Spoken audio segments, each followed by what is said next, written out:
I'm Dan Galushan. Welcome to another edition of Shoot and Plink. We're not going to be talking about any reviews or anything on any knives. I just happen to be out here throwing these, and I thought, I want to talk to you a little bit about the target area as to why I have it set up the way I do. In fact, I'm going to be looking at a new setup that we're going to be having in the near future right here and also at our Cedar Oaks shooting range. And the reason I've got this like this, now the one that we're going to build is going to be a little bit different. The target's going to be more down in here, and it's going to be in a stand where we can put the rounds in. And by the way, I use pine rounds. I found that those are the best, or at least as far as I'm concerned. Also, I shouldn't say the best, because I've used cottonwood, and cottonwood has been excellent, but I didn't cut them quite thick enough. You'll notice these are cut thicker. Even the pine rounds have split, and I don't have one here right handy, or I'd grab it and show you what I mean. You've probably seen them in past videos where I've got a big old split up here.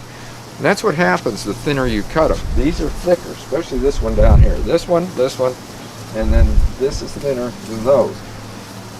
Not everybody has three like that. I just do because some of my underhand throwing, or if I want to do a thing of 1, 2, 3, because it's different throwing from different corrections, which we went into before. I'm not going to go into that now. But I've got this all set up around here, and this one up here, in fact all of them, this one is on separate boards, both of these. I put it up like this, and then I screw it from the back. Same with this, I screw it from the back. I'm going to show you a photo here, because what I've done is I've used real long lag screws. These aren't the bolts with the hex heads. These are regular lags that have got the star bit that goes in with the built-on washer, and those work real well. Now what have I used for around here? And you'll notice these are old picnic table boards. You can see where they're split in that, and they were being replaced. Okay, sometimes you'll run into a park where they've got a ton of picnic tables and they're replacing their boards. What are they doing with all those old boards? Some of them, they're not worth anything, but others are like these. They're not good for the people in the park, but they're good enough for something like this. So what I've done is I've built a back area back here, and then the sides. Why would I put those sides on? To keep from ricocheting. I got a lot of stuff around here that I don't want to have hit, such as my one shed here, and I've got another shed back here, which I have hit that by having it hit here, glancing off and going back. Then, sometimes you miss, and I don't care who you are. Even Adam Saladin has had some misses and bounce backs, I know, and we all have. And I'm no big pro like him. Like I said, the shooting Plink, the knife and axe throwing, that's just for you guys that are just getting into this and having some fun with it. You're not going into competition necessarily, but hopefully one day one of you will. Anyway, I've screwed these onto here like this. I've braced it here, and you'll probably wonder why the top board. That serves two purposes, and I used to have one way out here, and I'm going to put it out further again. First purpose is it's holding this together better, right on the corners. It's got it all down. I've got it screwed on from the top, and that's got this held in here good and tight. I've got two big supports right down in here, and I got one on either side, and that keeps it braced this way, so that because it has a tendency to be leaning forward, especially with all this weight here, because that's a lot of weight when you got those on there. But this, by coming out here, will deflect ricochet.